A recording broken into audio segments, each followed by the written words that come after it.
My name is Daniel, I'm 32 years old, and I live in Boise, Idaho. Last month, I took a solo road trip to Montana, mostly just to clear my head. I work remotely, so sometimes I get in the car and spend a few days away just to change my environment a bit.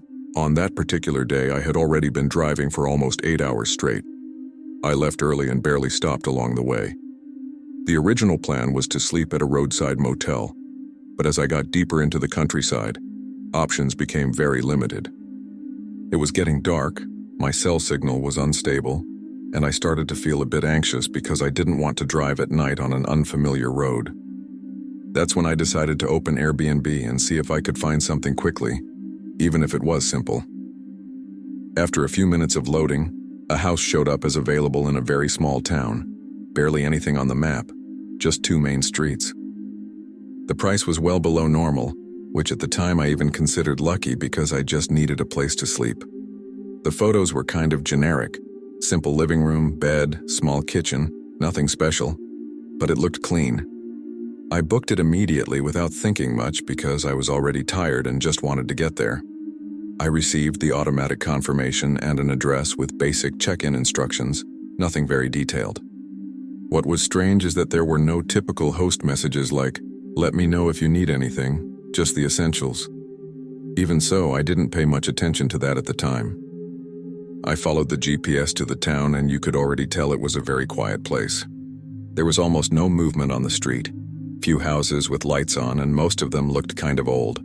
Those typical wooden constructions you see in rural areas. When I turned onto the street of the address, it got even quieter. There was no one on the sidewalk, no cars passing, just the sound of my own car and the wind hitting some trees. The Airbnb house was near the end of the street, a bit farther from the others. When I parked, the first thing that caught my attention was that it was completely dark. There wasn't a single light on inside, not on the porch, nothing. I sat in the car for a few seconds looking at it, trying to figure out if I had arrived at the right place. I grabbed my phone to check the address again because it already started to bother me a little. The number matched, the location matched. Even so, that abandoned place feeling wouldn't go away. There was no sign of anyone there, no curtains moving, no TV on, nothing. I thought maybe it was self-check-in and I'd need a code or a hidden key, so I walked up to the front door to take a closer look. The air was cold, that dry Montana night cold, and the silence was so strong I could hear my own footsteps on the wooden porch. Before I even knocked, I noticed the door wasn't fully closed, it was just slightly ajar. The moment I saw the door like that, I froze. I stood there for a few seconds, my hand almost touching the wood, trying to decide if it made sense to go in or not. My first instinct was to think it could be normal, like someone had prepared the place and left it that way to make entry easier. But the more I thought about it, the less that made sense.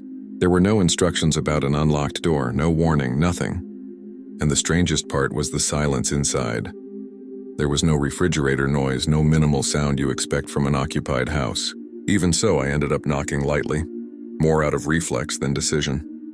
A few seconds passed and then I heard a sound from inside like someone moving, dragging something across the floor. That didn't match the idea of an empty house.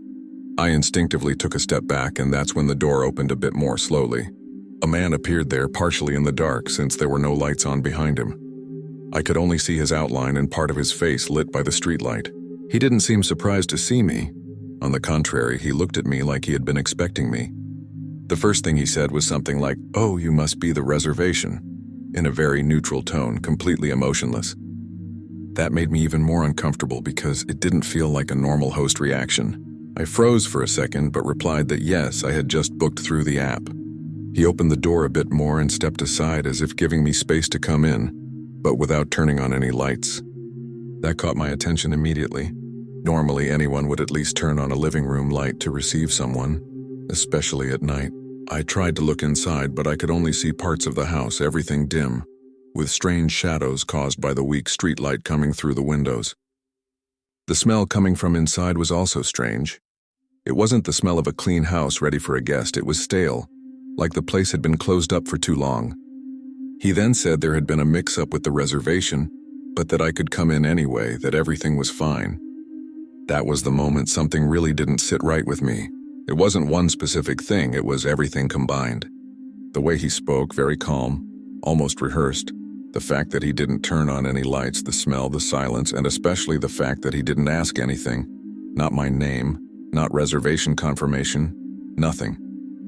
It was like anyone who showed up would be accepted. I started trying to rationalize, thinking maybe he was just a strange person or a disorganized host. But my body wasn't following that logic. I felt a cold sensation in my stomach, that very physical feeling that something wasn't right. I told him I was going to grab something from the car and would be right back, just to buy time, and stepped back without taking my eyes off him. I turned and walked to the car trying to look normal, but inside I had already decided I wasn't going into that house. As I walked, I could feel his eyes on my back, and that made me even more tense. I got into the car, closed the door, and immediately locked everything.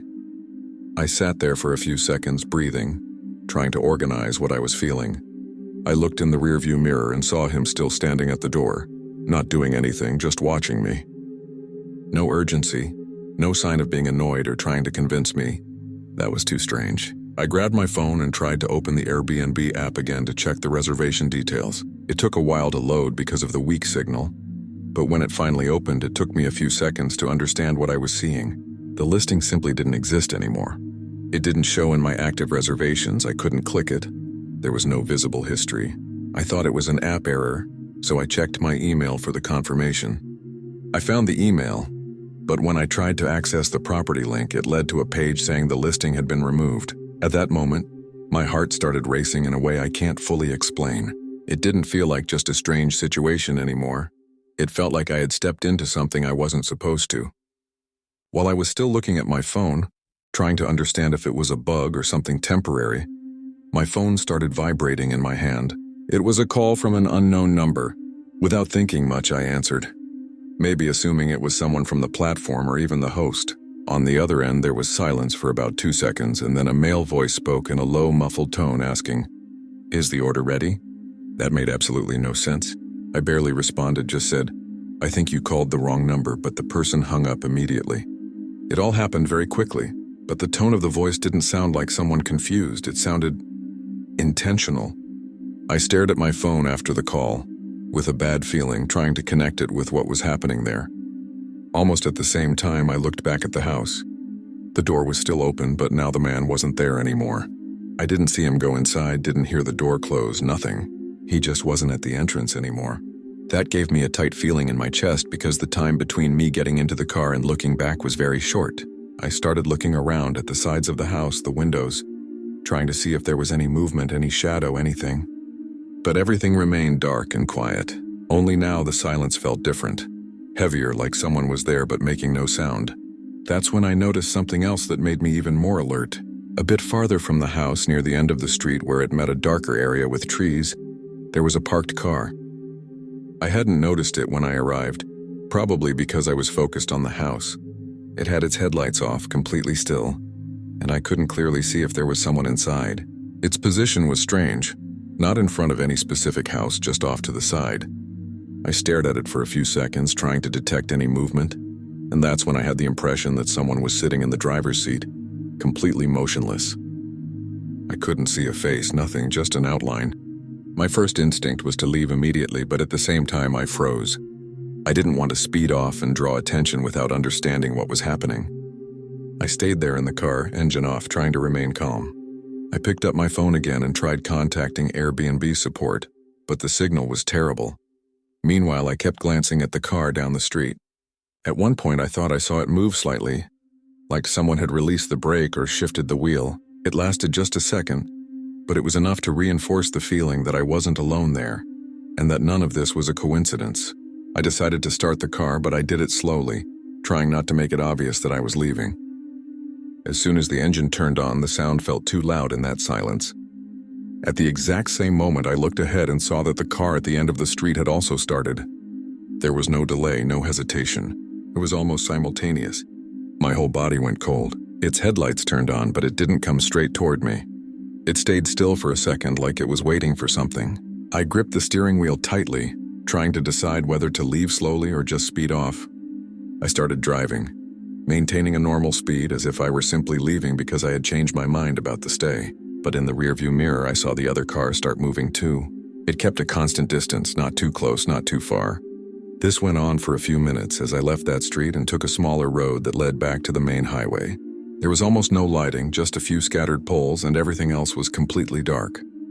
I tried to rationalize, thinking maybe it was just someone leaving at the same time, but that didn't match the way it was driving. Always at the same distance, not overtaking, not falling behind. After a few minutes, I decided to test if it was really just a coincidence. I slowed down slightly, very subtly, as if I were looking for something on the road. The car behind me slowed down too, exactly at the same pace. My heart started pounding much harder.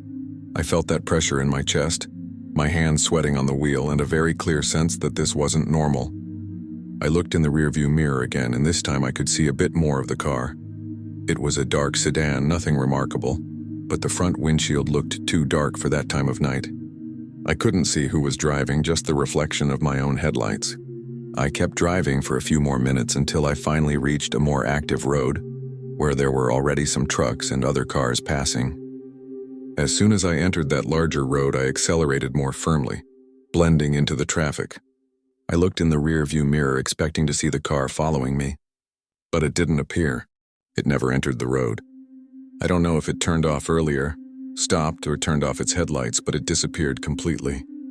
Even so, I kept driving for about 20 more minutes without stopping, until I found an open gas station. I only started to breathe a little easier when I parked there, with lights, people, normal noise. Story 2. My name is Ryan, I'm 29 years old, and I live in Phoenix, Arizona. Last month, my girlfriend Melissa and I decided to spend a weekend away, just to break out of our routine a bit. We chose a small town near Las Vegas, Nevada, because it was close enough to drive to and at the same time quiet, without all the chaos of the Strip. I work a lot during the week, and she does too, so the idea was just to relax, stay somewhere comfortable, cook something simple, and watch something at night. We found an Airbnb that seemed perfect for that, a modern house well-maintained with minimalist decor and good reviews. Nothing seemed out of the ordinary.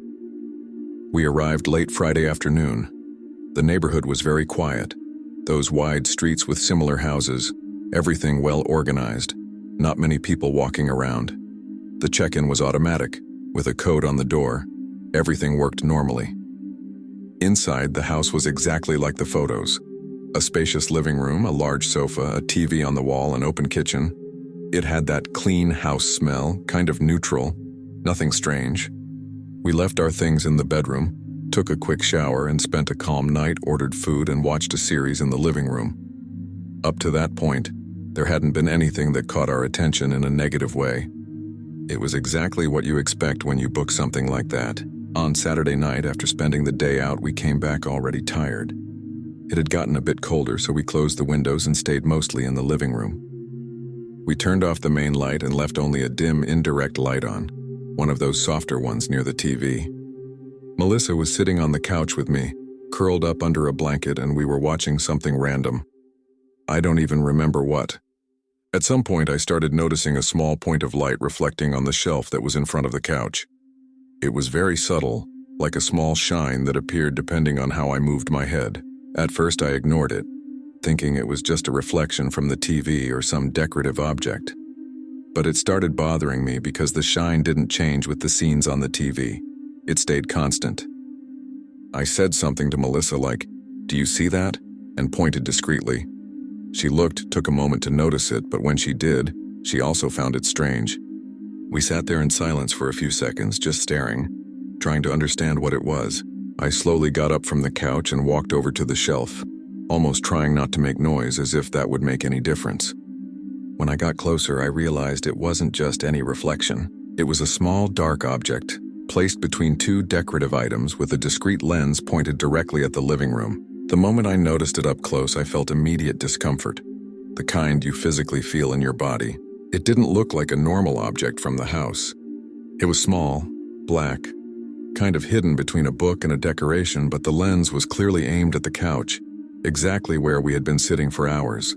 I stood there staring at it for a few seconds, trying to rationalize, wondering if it could be some kind of sensor, alarm, anything like that. But it made no sense for it to be there like that, almost camouflaged. I gestured to Melissa to come over without speaking loudly, and when she got close and saw it, her reaction was immediate. She stepped back. We started talking quietly, almost whispering, as if it could actually be capturing sound. She asked if I was sure what it was, and I said no, but that it looked a lot like a camera. I tried not to panic, but my mind started racing, thinking about how long we had been there, what we had done in that space, and who could be watching. I took my phone and used the flashlight to get a better look. When the light hit it directly, I could clearly see the lens and a small reflective point as if it was active. It didn't look turned off, and there was absolutely nothing in the listing mentioning cameras inside the house. At that moment, the feeling changed completely. It wasn't just discomfort anymore, it was fear. Melissa was visibly nervous, looking around the living room as if there could be more things hidden. I also started quickly scanning the corners, the ceiling near the TV, trying to identify any other strange objects. The house, which had seemed normal until then, started to feel different, like we had been watched the entire time without knowing. I told her we needed to get out of there immediately, even if it meant staying in the car while we figured out what to do. We went to the front door and I tried to open it normally, but when we tried to leave through the garage gate, which was electronic, it didn't respond. I pressed the remote several times, then tried the wall panel, but nothing happened. The gate just wouldn't open. That made my stomach drop. It wasn't just a hidden camera anymore, now it felt like we were trapped inside. Melissa was already close to panicking, asking what we were going to do. I tried to stay calm, but inside I could feel this was becoming much more serious than it should be. That's when my phone vibrated in my hand. I looked at the screen, and it was a message inside the Airbnb app. When I opened it, I saw it was from the host. The message was short, direct, and the way it was written gave me an immediate chill. He asked why we were trying to leave so early. That froze me for a second. There was no way he could know what we were doing at that exact moment, unless he was watching. I showed Melissa and she went pale immediately. We hadn't made noise, hadn't told anyone, nothing. It was like someone was following our every movement inside that house. I tried to respond normally, something like saying we were just going out to grab something from the car, but my hand was shaking while I typed. At the same time, I started thinking of ways to get out of there. I went back to the front door and tried the manual lock, but it was stuck in a strange way, like it needed the code to release. I started looking around the house for another exit. Window, back door, anything. Melissa was quietly crying now, clearly panicking, and that only increased the pressure. The silence inside the house felt heavy, and every small sound seemed too loud. I went straight to the kitchen and found the back door. It had a simple lock, nothing electronic, which at that moment gave me some relief. I unlocked it slowly, carefully so as not to make noise, and opened it just enough to look outside first. The backyard was small, enclosed with a wooden fence that led to a side alley. There was no one there, at least not visibly. I looked back at Melissa and quietly told her we were leaving through there, without wasting time. We grabbed our phones and wallets, left everything else behind, because at that moment it didn't matter. We got out quickly, closing the door as quietly as possible, and crossed the yard almost running. The air outside was cold, and I remember feeling immediate relief from not being inside the house anymore, but at the same time fear that someone could appear at any moment. The fence wasn't very high. I climbed first and helped Melissa over. When we landed in the alley, I immediately started walking quickly toward the main street without looking back. Only after a few steps did I feel my phone vibrating again in my pocket, but this time I didn't have the courage to check it right away. We kept walking fast until we reached the main street of the neighborhood. Everything was still very quiet. Few houses with lights on, no people around. When I finally saw our car parked in front of the house, I felt some relief, but also fear about going back there. I unlocked the car from a distance and we got in as fast as possible. As soon as I closed the door, I locked everything and started the engine without thinking twice. Melissa was shaking next to me, staring at the house as if expecting someone to come out at any moment. Before leaving, I gathered the courage and opened the message that had come while we were leaving. It was from the same host. This time the message said something like, "You don't need to leave, we can resolve this right here." That made my stomach twist. It wasn't a normal message, there was no tone of support or help. It felt more like someone trying to keep us inside. I didn't reply.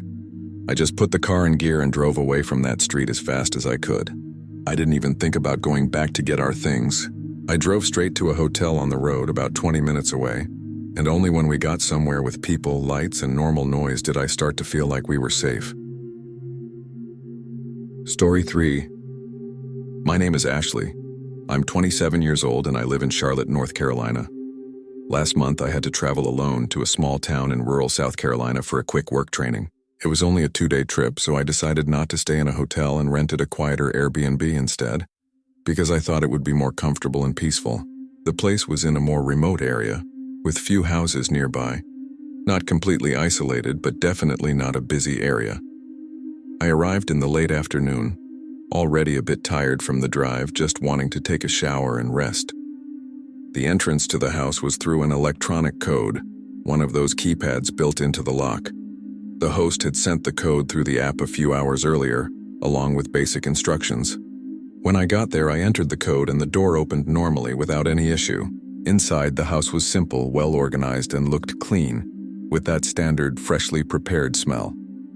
I left my things in the bedroom, made something quick to eat, and spent some time on my phone before going to sleep. There was nothing strange at the beginning. Everything felt exactly as it should, the kind of stay you don't think twice about. It was already the middle of the night when I woke up to a sound that at first I couldn't quite identify. I was still half asleep, trying to figure out where it was coming from until I realized it seemed to be coming from the front door. It was a low sound, but very specific, like the short beep of a keypad being pressed. I stayed still in bed for a few seconds, trying to confirm if that was really it, or if I was confusing it with some house noise. Then it happened again. A beep, then another, with small pauses between them. At that moment, my body tensed immediately, because that wasn't a normal sound in the middle of the night. I looked at the clock on my phone. It was just after 2 a.m.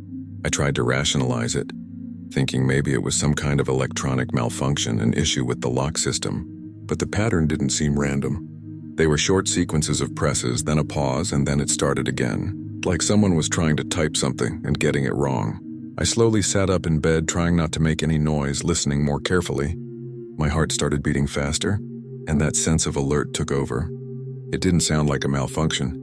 It sounded like someone outside trying to unlock the door. I got out of bed very slowly, careful not to make noise on the floor, and stood in the hallway for a few seconds, just listening. The sound kept coming from the front door, always the same pattern. A few keypad presses, a pause, then more presses. It wasn't someone pressing randomly. It felt more like someone testing combinations. That was what made me the most nervous, because it gave the impression that the person already had an idea of what the code was. They just didn't know the exact sequence. I stood there trying to decide what to do without having the courage to get too close. After a few attempts, the sound suddenly stopped. Complete silence. I held my breath for a few seconds, waiting to hear footsteps or any kind of movement, but nothing came. That was even worse, because I didn't know if the person had left or if they were just standing on the other side of the door. I moved a little closer, very slowly, and looked toward the entrance, but without turning on any lights. The air inside the house felt heavier, and I started to feel that anxiety in my body. Cold hands, trying not to panic. I stayed there for a few more minutes, not knowing whether to go back to the bedroom or stay near the door. Then the sound started again, but this time faster. The beeps came in sequence, almost without pause, like the person was getting impatient. I felt a strong drop in my stomach, because now it didn't feel like someone calmly testing anymore. It felt like someone trying to force their way in before the system locked them out. I thought about grabbing my phone and calling the police, but at the same time I was afraid to make any noise that would reveal I was awake inside. Suddenly, after several consecutive attempts, there was a different sound, longer, like an alert. I had heard something like that before on electronic locks. It was the kind of sound that indicates a lockout after too many incorrect attempts. Right after that, everything went silent again. No footsteps, no voices, nothing. I stood completely still, trying to hear any sign of movement outside, but there was nothing. That made me even more nervous, because I had no confirmation that the person had left. It just seemed like they had stopped trying. For some reason, I ended up going back to the bedroom, but I couldn't lie down again. I sat on the bed with my phone in my hand, trying to decide whether to call someone or just wait for daylight. Every small noise in the house felt amplified, like anything could be a sign that someone was trying to get in again. I checked the lock through the app, but there was no useful information. It just showed that it was locked. Even so, that feeling that someone was outside, very close, didn't go away.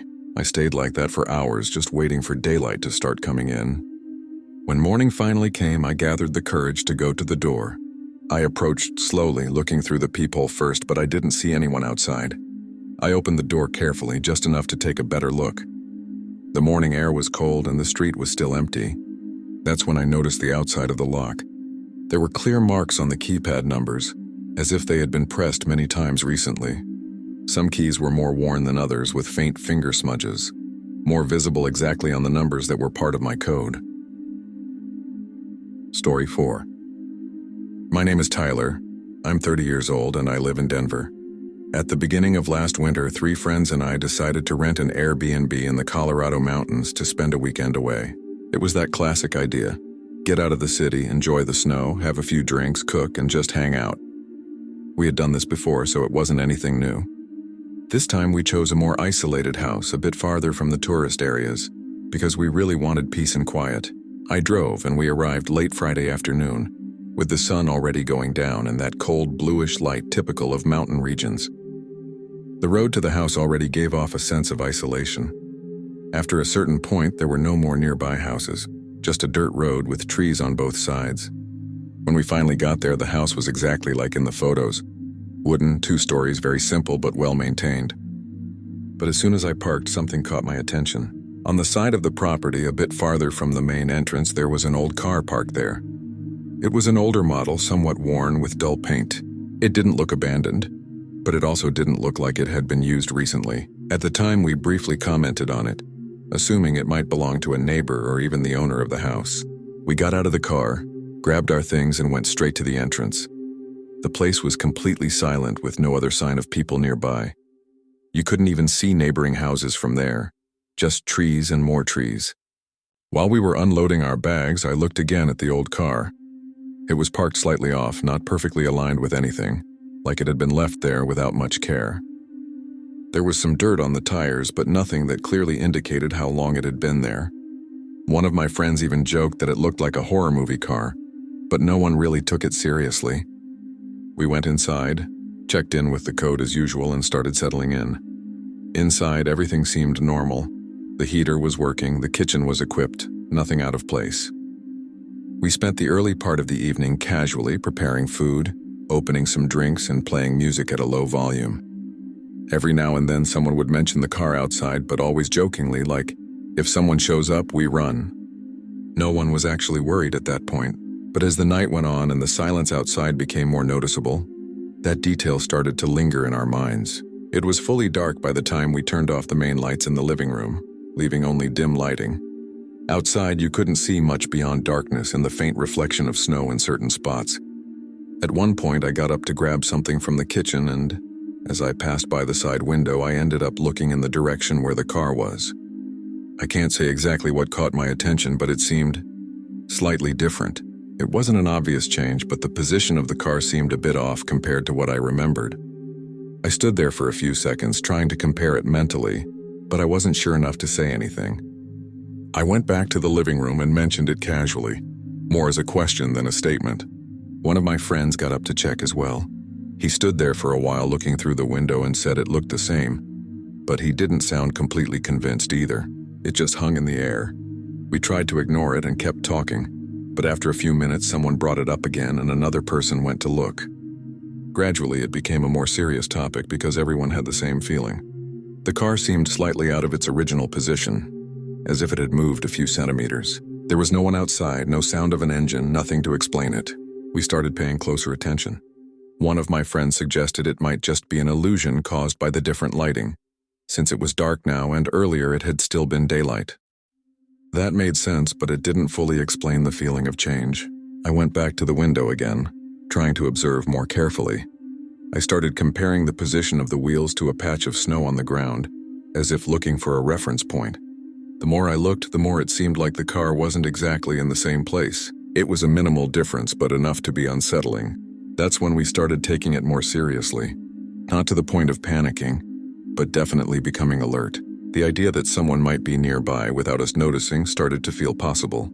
The house was isolated with no visible neighbors, and the silence outside was absolute. We decided to turn off some of the interior lights to see outside better, but that only made the inside of the house feel more tense. The darkness outside seemed heavier, and anything moving would be hard to identify. Even so, no one wanted to go outside to check. It was that feeling that maybe it was better not to know. As the hours passed, none of us could stop thinking about it. We tried to continue the night normally, but someone always ended up looking out the window again. At one point much later, I went to the same side window and looked more carefully. This time it wasn't just an impression. The car was clearly in a different position. Not by much, maybe a few centimeters or a slightly different angle, but enough to rule out coincidence. I stood there trying to understand, maybe expecting to see some movement, some sign of someone nearby, but there was absolutely nothing. I called the others quietly and everyone came to look. No one spoke for a few seconds, they just stared outside. The confirmation came in silence, everyone noticed it. That completely changed the atmosphere inside the house. There was no more ignoring it or rationalizing it as a trick of perception. The car had moved, and none of us had gone outside. We started speaking more quietly, almost instinctively, as if we didn't want to draw attention. One of my friends suggested that maybe someone was using the car and just hadn't turned on the headlights or made enough noise for us to notice, which didn't make much sense but was the only explanation we had at that moment. From then on, no one was able to relax. We turned off the music, lowered our voices, and started paying attention to any sound coming from outside. At times, I thought I heard something in the distance, like snow being compressed, but I couldn't tell if it was real or just my imagination. The house heater turned on and off from time to time, which made it even harder to distinguish sounds. Still, whenever there was complete silence, it felt like there was something out there. Very subtle, impossible to identify clearly. We eventually decided not to go outside to check, at least not during the night. We locked all the doors, checked the windows, and stayed grouped together in the living room. No one said it out loud, but we were all thinking the same thing. Someone could be out there using that car, watching the house. The worst part was not having any confirmation, just that constant feeling that something wasn't right. At one point, I looked out the window again and had the impression that the car was slightly closer to the house than before. It wasn't a big difference, but now it seemed more aligned with the side of the building. The night dragged on slowly, and no one really slept. We took turns looking out the window and pretending everything was normal. During one of the quietest moments, I went to the window again, almost out of habit. I stood there for a few seconds, trying to adjust my vision to the darkness. And then I realized the car was no longer there. I stood frozen for a few seconds, confused, thinking maybe I was looking from the wrong angle. I moved slightly to the side, looked again, but no. The spot where it had been was empty. I called the others immediately. Everyone came quickly, confused, and stood there looking with me. There was no engine sound, no headlights driving away, nothing. It had simply disappeared. That was worse than seeing it move, because now it meant that someone had been there during the night and left without us noticing. We stood there in silence for a few seconds, trying to process it, and that's when one of my friends pointed near the front door. On the ground, in the fresh snow, there were new tire marks, much closer to the house than before. Story 5. My name is Ethan. I'm 34 years old and I live in Boston. Last fall, my wife Claire and I decided to spend a few days in the countryside of Vermont. The idea was just to rest, get some fresh air, and get away from the rush of the city. We found a simple cabin on Airbnb, somewhat isolated, surrounded by trees, with those nice photos of a porch and falling leaves. It looked exactly like the kind of place we wanted. Nothing luxurious, but cozy. We booked it for 3 nights and arrived on a Friday in the late afternoon after a few hours of driving. When we walked into the house, there was that typical smell of wood and a place that had been closed up and recently opened. Nothing unpleasant, just characteristic. On the kitchen table, there was a printed manual with some house rules. Normal stuff. Checkout time, no smoking, take care of the heating, that kind of thing. I picked it up to take a quick look while Claire was taking the luggage to the bedroom. That's when one specific line caught my attention. In the middle of the usual rules, there was a highlighted sentence. Do not open the back door after 11 p.m. regardless of who knocks. That felt strange right away because there was no explanation. It didn't say why or under what circumstances. I even showed it to Claire, half laughing, as if it were just an over-the-top host rule. She read it and also thought it was strange, but we tried to treat it as something silly, like an exaggerated safety recommendation. Even so, it stuck in our minds. The back door led directly to a more open area, with trees and a small dirt path that went deeper into the property. There was no fence, no strong lighting, just a distant light post that barely illuminated the ground. When night fell, that part of the house became completely dark. We spent the early part of the night peacefully, made a simple dinner, opened a bottle of wine, and sat talking in the living room. Every now and then, without realizing it, I would glance toward the kitchen, where you could see the back door in the distance. Nothing was happening, no strange noises, but the memory of that rule kept coming back. It was close to 11 p.m. when we started putting things away and getting ready to sleep. I looked at the time on my phone almost out of reflex. It read 10:58, and for some reason that made me more alert than it should have. We went to the bedroom, but I wasn't sleepy yet. I stayed on my phone while Claire was already lying down. The house was completely silent, the kind of silence you only notice when you're far from everything.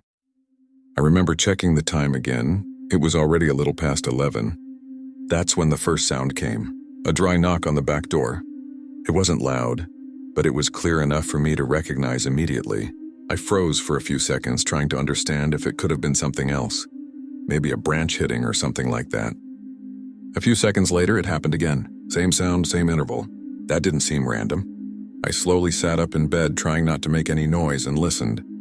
The third knock came, following the same pattern. 3 knocks spaced out, always in the same rhythm. That gave me an immediate sense of discomfort because it felt intentional. There was no voice, no calling out, just those knocks. I looked at Claire and she was already awake, looking at me, clearly hearing the same thing. We stayed silent for a few seconds, just listening. The knocking continued, always at the same rhythm, without variation, without urgency. No one called out. No one tried to speak. Just that dry sound against the wood of the door. I felt my whole body tense because it didn't feel like someone asking for help or trying to get attention in a normal way. It felt calculated, Claire whispered, asking if I was going to check what it was, but at that moment the image of that rule in the manual came back to my mind. It hit me strongly, like it wasn't a coincidence. I got out of bed slowly, more out of instinct than decision. I took a few steps into the hallway but stopped before reaching the kitchen. The knocking continued at the same intervals without any change. I stood there trying to hear something else, any sign beyond that. There were no footsteps, no voice, nothing besides the knocking.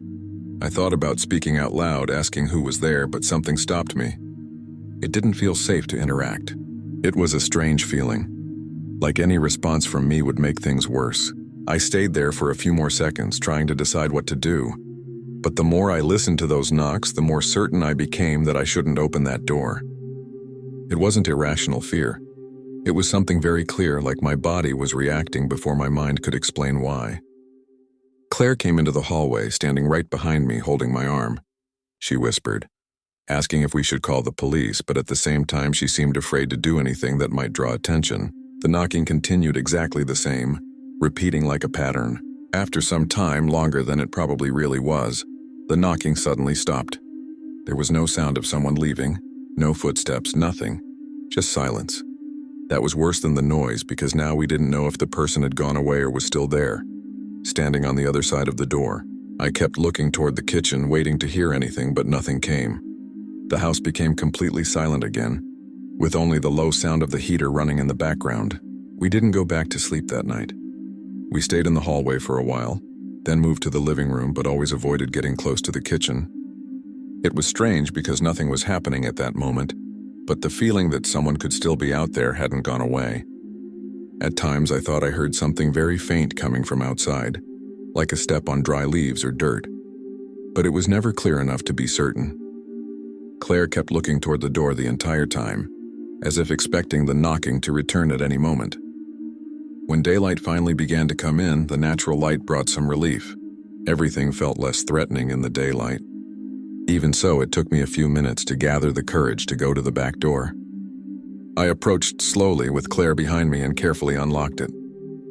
I opened it just a little at first, looking outside. No one was there. The yard was empty, with the ground covered in leaves and damp soil. But as soon as I looked down near the door, I saw them. There were clear footprints in the damp ground, coming from the darker area of the property straight to the door. They weren't old marks, they were well defined with that fresh outline, like they had been made during the night. What caught my attention the most was that they weren't scattered, nor did they go back and forth. It was a straight line to the door, and it stopped there. There were no tracks leading away. I stood there for a few seconds trying to understand, thinking maybe I was seeing it wrong, but I wasn't. It was as if the person had walked up to the door and then just stayed there for some time. I crouched down slightly to look closer, and I could see that the ground was more disturbed right in front of the door, as if someone had been standing there, shifting their weight slightly from one foot to the other, without leaving. That gave me a very bad feeling, because it matched exactly the pattern of the knocking. It didn't look like someone who had just passed by or tried to get in and left. It looked like someone who stood there, waiting. I closed the door immediately without saying anything and looked at Claire. We didn't discuss it. We didn't try to explain it. We just packed our things as quickly as possible and left that place that same morning. Story 6. My name is Mark. I'm 38 years old and I live in San Jose. At the beginning of the year, I had to spend a few days working in a coastal town further south in California, near the shoreline. Since I was going to stay almost a week, I decided to rent an Airbnb instead of a hotel, because I wanted more space and a bit more quiet to work. I found a large modern house with several photos showing all the rooms, a spacious living room, a fully equipped kitchen, and a few bedrooms. The listing clearly stated that I would have full access to the house, with no shared areas. It was exactly what I needed. I arrived in the late afternoon, checked in using the code on the door, and entered without any issues. The house was much bigger than it looked in the photos, with a long hallway connecting the bedrooms to the living room. I left my things in the main bedroom and started looking around the place, more out of habit than anything else. That's when I noticed a door at the end of the hallway that was closed. Nothing unusual about that, but when I tried to open it, it was locked. At first, I thought it might be a closet or storage room, but based on the structure, it clearly looked like another bedroom. That hadn't been mentioned anywhere in the listing. I picked up my phone and sent a quick message to the host asking about that door, more out of curiosity than concern. He replied a few minutes later saying that the room was under maintenance and that I didn't need to worry about it. The response was short, without much detail, but it didn't seem strange enough to raise any alarm at that moment. Larger houses sometimes have closed-off areas. I went on with my routine, made something simple to eat, and spent the rest of the night working on my laptop at the table in the living room. It was already late when I went to bed. The house was completely silent, the kind of silence you only notice when there's no one else around. I turned off the lights and lay down, trying to relax after a long day. At some point during the night, I woke up without really knowing why. It wasn't a loud noise, it was more like a feeling that something had woken me up. I stayed still in bed for a few seconds trying to listen better, with that sense of alertness starting to build. That's when I heard it, a very clear sound coming from the hallway. Footsteps. They weren't loud, but they were defined enough not to be mistaken for something else. It sounded like someone walking slowly, stepping carefully on the wooden floor. I held my breath trying to listen more closely, and the sound continued for a few seconds coming from the direction of that locked room at the end of the hallway. My first thought was to rationalize it, to assume it could be the house settling, some kind of structural creaking. But it had a rhythm. One step then another with small pauses. I slowly sat up in bed without turning on the light, just listening. The footsteps stopped for a moment and then I heard a faint dragging sound, like something being moved across the floor. That didn't match any normal noise of an empty house. My body was fully on alert now, that feeling that you shouldn't ignore what you're hearing. I stayed there for a few seconds, trying to decide whether to get up and check or just stay where I was. Part of me wanted to believe it was some kind of normal noise, but another part already knew it wasn't. I got out of bed very slowly, trying not to make any noise, and walked to the bedroom door. I opened it just a little, enough to look into the hallway. It was completely dark, with only a bit of light coming in from outside through distant windows. I stood there trying to let my eyes adjust, waiting to see some movement. At first there was nothing, but then I heard it again, a step clearly coming from the direction of that locked room. Not in the hallway, from inside, as if someone was walking inside that room. My heart started pounding much faster. I knew exactly where the sound was coming from. There was no mistaking it. I stood there with the door half open, not having the courage to fully step out of the bedroom. The footsteps continued for a few seconds, then stopped. After that, there was another faint sound, like something being placed against a wall or the floor. It didn't sound like someone trying to leave, and it didn't sound like someone lost. It was a calm movement, like the person was simply occupying the space. And the hardest part to ignore was that the door had been locked since I arrived. I stood there for a few more minutes completely still, trying to figure out what to do. My first instinct was to think that someone might have entered the house without me noticing.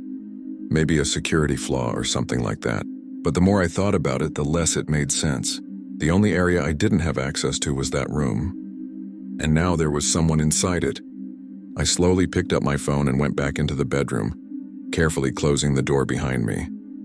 My hand was sweating as I opened the conversation with the host again. I typed a message asking directly if there was anyone in the house besides me, trying to keep the tone as calm as possible. While I was typing, I could still hear very faint sounds coming from the hallway, like the person was moving slowly in there. The reply came a few minutes later. It was a short sentence with no explanation, no context. No one should be hearing that. That sent a chill through my entire body.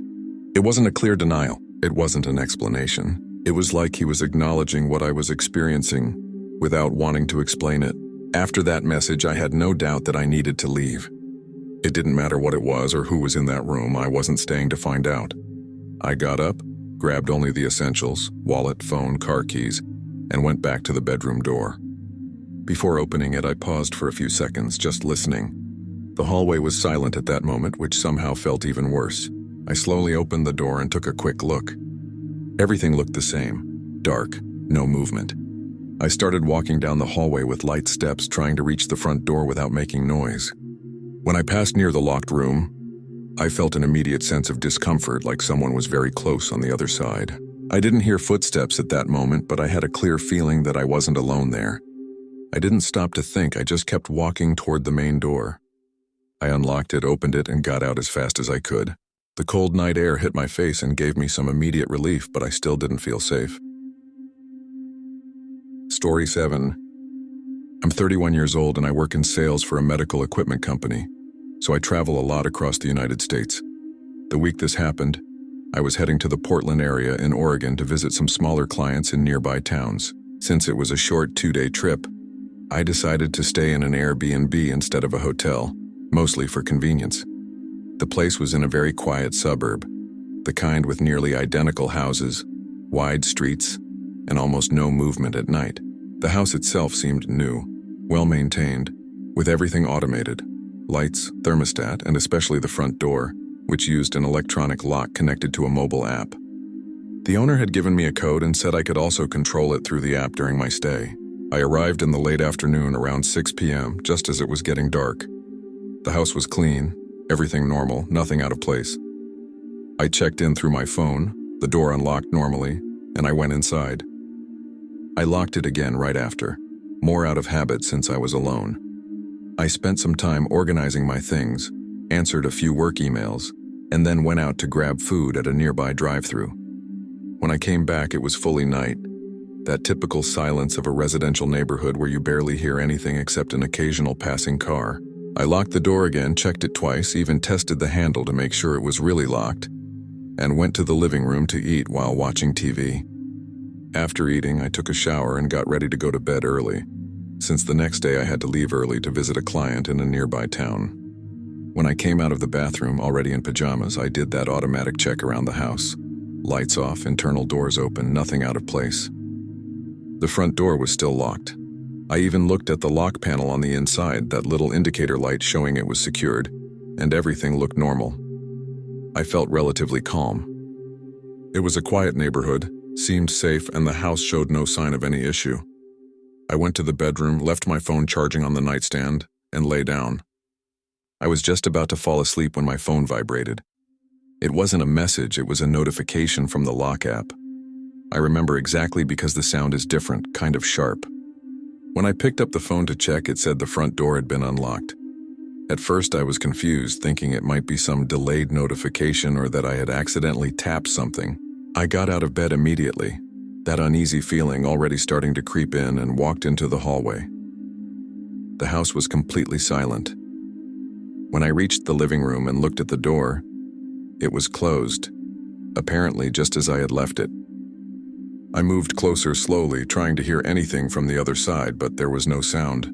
No footsteps, no car, nothing. The house remained completely silent. I put my hand on the handle and tested it. It was locked. I stood there for a few seconds, staring at the lock, trying to understand what had happened. The notification clearly said the door had been unlocked, but physically it was still secured. I thought it might be some app error, maybe a connection issue or delay. To be sure, I opened the app and checked the status. It showed locked, exactly as it should. That gave me a false sense of relief, like it had just been some system glitch. Even so, I decided to take a quick look outside. I didn't open the door all the way, just unlocked it and pulled it slightly, enough to peek.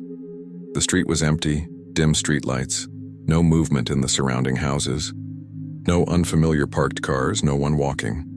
I stood there for a few seconds trying to notice anything out of place, but there was nothing. I closed it again, locked it, and even tested the handle twice, pushing a bit harder this time. I went back to the bedroom trying to convince myself it was just a bug, but already with that strange feeling starting to build, like something didn't quite add up. I lay down again, but I wasn't as calm as before. I stared at the ceiling for a while, holding my phone, almost expecting another notification. It took maybe 5 minutes, not much more than that, and the phone vibrated again.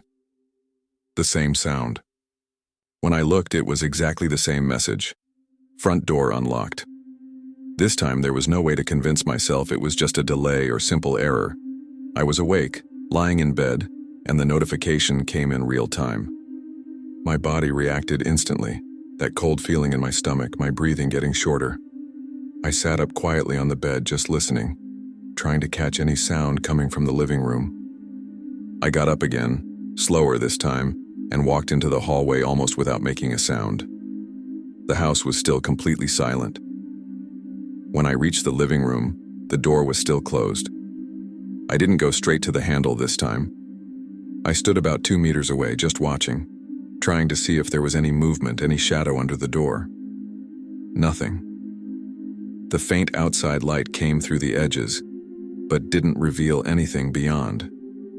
Then I heard a very soft click, coming from the lock itself. A short, dry sound, exactly the sound it makes when it unlocks. I froze where I stood.